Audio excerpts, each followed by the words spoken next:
Hey all, sorry about that. Yeah, I'm wearing my Google shirt. I used to work there. I had a temp job. Um, and today's video is pretty simple. It's, how to put this, compromise. It's compromise. I think I've talked about this before. I'm spacing if I have, but today's world online, the online world, and just for those of you who never go outside and actually talk to people, the online world is like a distilled, angry, stupid version of the actual world. You know, I know a guy. He never gets out. He thinks everything online is real, and he's super paranoid and thinks the world's out to get him. And he lives in suburban New Jersey. So maybe he's right. I don't know. I live in Nevada. The world's pretty nice. As I've mentioned before, I come from a long line of Jews, and I used to work in a fairly KKK white power environment in where I was doing some delivery. There were some people, very nice people, but some of them were a little more, we don't need the Jews. And it was like, okay, see it, but I was in danger anyway. So you go online, you see a lot of people yelling at each other about various topics. And I'm not going to give you my opinion on immigration or Muslims or guns or food or whatever. Well, I'm going to give you my thing on food. After all, I've talked about being a baker and married to a chef. Anyway, but other than that, I won't really give you my opinion on political things. But it does bring to mind compromise. Compromise and middle ground. A lot of people in the world, and this is going to be there's going to be a photo that I made, a meme that I made, and it's going to be the picture that you'll see for this video, and it's called the social it's the political religious social justice warrior yardstick, because you're either with us or you're evil. And it's got a picture of a yardstick, and on one side it's 1 inch, on the other side it's 36 inches. The point of this joke is to say that there's no middle ground with some people, with some positions. You're either with us or against us, and there's no like shades of gray. And as an Aspie, I joke often that I don't see shades of gray, just little bits of black and white, just black and white everywhere, like a newspaper. Gray is made of little dots of black and white, and it builds up to gray. And and my wife has said that she watches me, and I will basically run every topic down to yes or no. And she says it makes me it's very predictable to her and to some people who know me, but very unpredictable to a lot of other people, because they think that because I'm an Aspie, in gross, and this is funny, they believe it's black or white, that either you are absolutely in gray or absolutely black and white, that they believe that I must have one feeling about bicycles and one feeling about cars and one feeling about motorcycles and one feeling about, I don't know, small dogs and one feeling about large dogs and one feeling about cats and this and that. And in reality, then they find out that I'm very, very situational. But as my wife says, I'm applying very much black and white thinking to every little detail of that situation, and then coming out with an answer that seems gray, but is in fact black and white. Now, what does this have to do with compromise? Um, I don't believe that they're necessarily all bad people. I believe there are stupid people. I believe there are malicious people.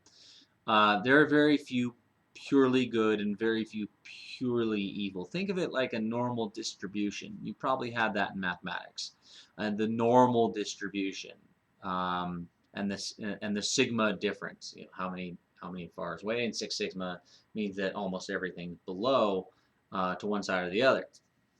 I think that people pretty much fall under the normal distribution. I'm willing to be wrong, but it's my working model. Most people kind of sit in the middle, neither truly good nor truly bad, neither this way nor that.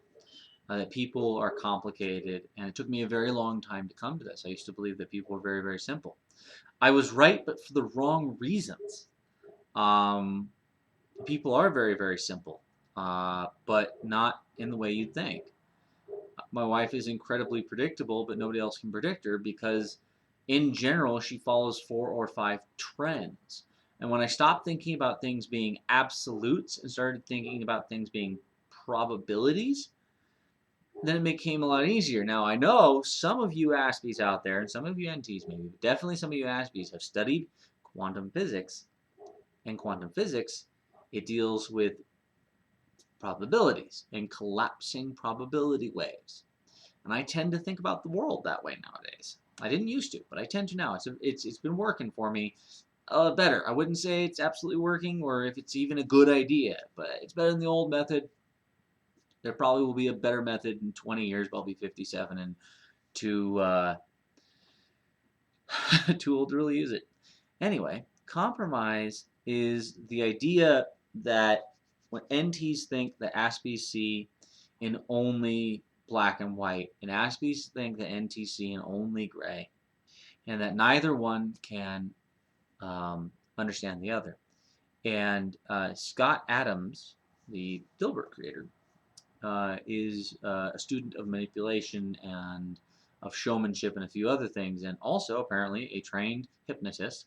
And he gave this blog post about how two people can have seemingly diametrically opposed viewpoints, see the other person as diametrically opposed, but in fact be absolutely right according to their point of view, and the other person be absolutely right according to their point of view, and neither one cancels the other out. And this is something that's very hard to understand for a lot of people. I don't care if you're an Aspie or an NT. And it's not, and a lot of people say to Aspies, you need to put yourself in the other person's shoes. That's not a very good model. We can't. We don't have mirror neurons that work. But what I can do, I can't imagine what it's like to be my wife. I can't imagine what it's like to be um, a woman. I can't imagine what it's like to grow up neurotypical or to grow up blind or any of that. But I can put myself in similar situations. What would I do? Okay, now what would I do if I had this as a background? You know, sort of alter my way of thinking. It takes a little longer, but I kind of still get most of the way there. And you might want to try it yourself, Aspies. You may want to try the ability to not put yourself in another person's shoes, but put yourself in a different pair of your shoes. That's the best way I got to explain it. And NTs, you absolutely can understand Aspies. You just don't want to because you think you're giving up something. You're not. If you can understand another NT, you can understand an Aspie. That's just another person. Here's how it goes. Today, I was unfriended and blocked by the girlfriend of a friend on Facebook because she read into something that I wrote. I did not mean for it to be read into. In fact, I meant only the words on the page. Aspies usually only mean the words on the page. Sometimes I'm being snarky or sarcastic or very Jewish sarcasm. I will mean more. But that's a rarity. That's a very specific action I'm doing, and I usually do it in context. And I'm usually almost advertising, hey, I'm an Aspie using subtext.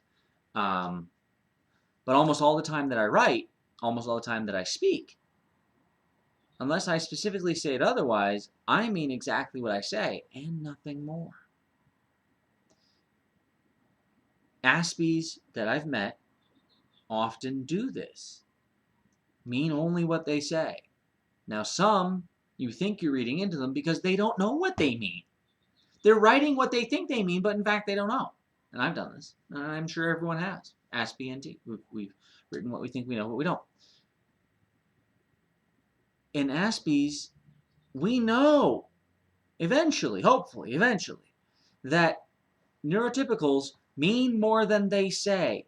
But when we've got a head of steam behind us and when we're rolling, we don't have time to process that because it's fucking exhausting. Oh my God. Okay? Oh my God. I speak English, not Japanese, is almost what I want to say. Because in Japanese, context and tone and this and that and the other thing, it changes what you mean. And this is also true to some extent in Yiddish.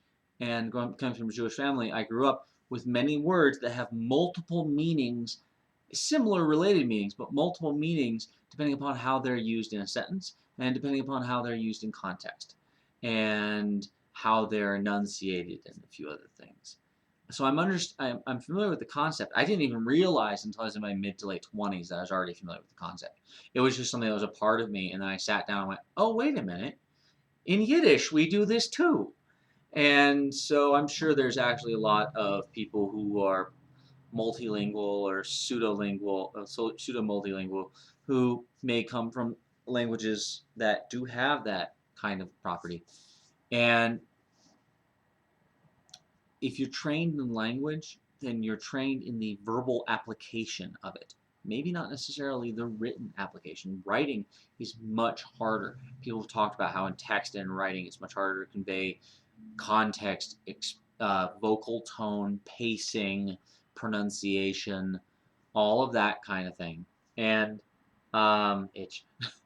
And that causes problems. Even for Aspies, we don't necessarily pick up on vocal tone, but we can pick up on pacing, on pronunciation. But definitely, even for Aspies, a little bit we get matters. Um, and she unfriended me because she thought I was advocating for a position I was not, in fact, advocating for. I was advocating a nuanced, a different position that was very nuanced from what she thought. And she now thinks I'm probably a horrible person, but I can't help that. I don't try to. I try to speak the truth as I see it. And I want others to speak the truth as they see it. And I think that if they speak the truth and I speak the truth, somewhere we can meet in the middle. And this is my way of evoking compromise. And I've talked to some other Aspies, and they say, I don't know what to do. I don't know what to do. And I'm like, well, and I say, well, don't you do this? I'm like, yeah. I says, well, that's your way of doing compromise. And they go, oh. And then they just use it as a tool. We're already doing it. We just can't use it if we don't know we're doing it. So Aspies, you need to understand how NTs think, which is very different from you. And NTs, you need to understand how we think, which is very different from you. But yet, if you pull back and look at it from a ways away, we're using the different tools, but we're getting to the same place. It's like there's one mountain, and you're coming at it from this side, and we're coming at it from this side, and you're getting to the top. There are multiple ways to the top of the mountain. But we can't stand on the same mountain and say you climbed it wrong. Have a good week.